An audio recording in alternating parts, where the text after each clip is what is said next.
معرفی کنید. چرا نه؟ اسم شما من اسد کریمی هم از ولایت جای درست. شما دانید با کجا روانه هستید؟ روانه کجا؟ بیار اردر ما مسابقه است. ما بسیار یک صحنه وحشتناکی دیدیم که خیلی وحشتناک بود. واقعا مرگ در پیش چشمای خود دیدیم پس زنده شدیم. درست. مثلا چه رقم مرگ؟ یک قاچاقبر ما را که از کریس سوار کرد به سمت ایتالیا میرفتیم. به 50 کیلومتری ایتالیا ما ماندیم وسط ایتالیا و کرواسی. کشتی ما خراب شد.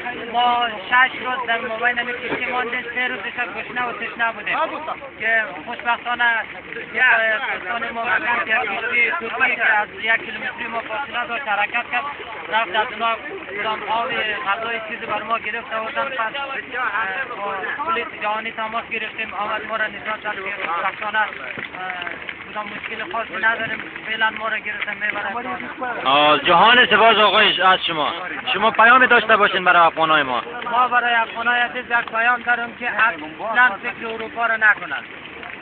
فکر از سرشون خروج کنند که به خاطر که مرگ است مرگ. افغانای ما که خلاص شده دینمی را بدبخت شده. دینمی را خانواده را سیست داده بچه را سیست داده.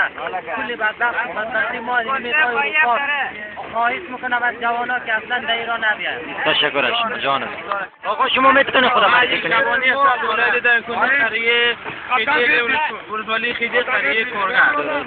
ما این بحر بودیم کلا 65 نفر بودیم. کلی جمعون مانده بودیم. 5 شب روز ماندیم. نه آب نه نان هیچ نداشتیم.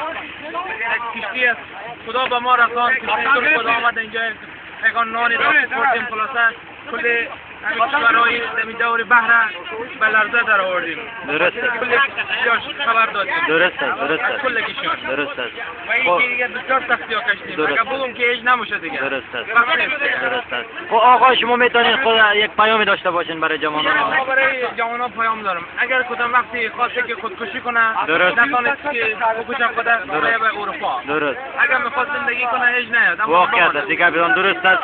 چون که ما خودم یک مسافر بودم و در این بحر بی پایانی که شما مشاهده میکنین که نه راه نجات است و این امان غذایی هستند که کشور کدام کشور بود؟